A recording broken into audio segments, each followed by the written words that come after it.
Mon univers, il est tiré à la base dans la structure, d'un point de vue spatial, de la chirurgie. En fait, je m'intéresse aux plans d'anatomie topographique qui permettent de voir un organe, par exemple, sous plusieurs angles différents, comment les espaces se dégagent en fonction de la manière dont on va ouvrir le corps. Ça se passe toujours à l'intérieur d'un corps. À partir des images que je récupère sur le net, je construis des espaces. Et dans ces espaces, je vais insérer des éléments de notre monde. Et à partir de là, donc quand j'ai toutes mes images d'archives, j'arrive à l'atelier, je les étale, je sélectionne celles qui m'intéressent et qui vont ensemble. Ensuite, je fais un grand croquis. Et après, je commence la peinture.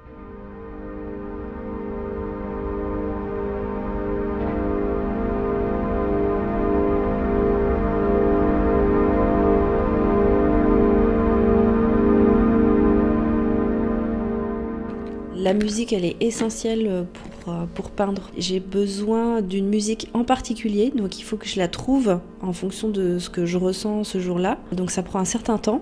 Et après, une fois que je l'ai choisie, c'est ce qui va me permettre de rentrer dans la couleur, dans les formes. Je suis plutôt attirée par l'orgue. Il y a quelque chose qui est de l'ordre un peu de la fin des temps, qui me transporte pour décrire le monde que je veux représenter. Dans mes peintures, il s'agit souvent de montrer un monde qui arrive en bout de course et qui est en train de se régénérer. Donc il y a l'idée d'une transcendance que l'orgue accompagne très bien.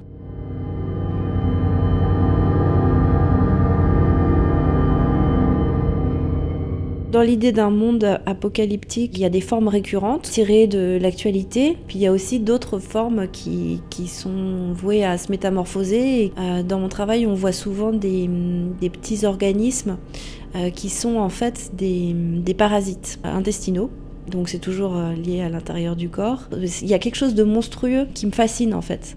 Souvent les fonds chez moi sont dorés ou noirs. Ça vient des icônes orthodoxes parce que je cherche à montrer l'idée que c'est la peinture qui regarde et que les formes reviennent de l'infini, comme si elles étaient mortes et qu'elles revenaient vers nous dans un effet de boomerang en fait. Peindre, c'est une manière d'ouvrir un corps mort et de voir la vie qui reste dedans, qui résiste.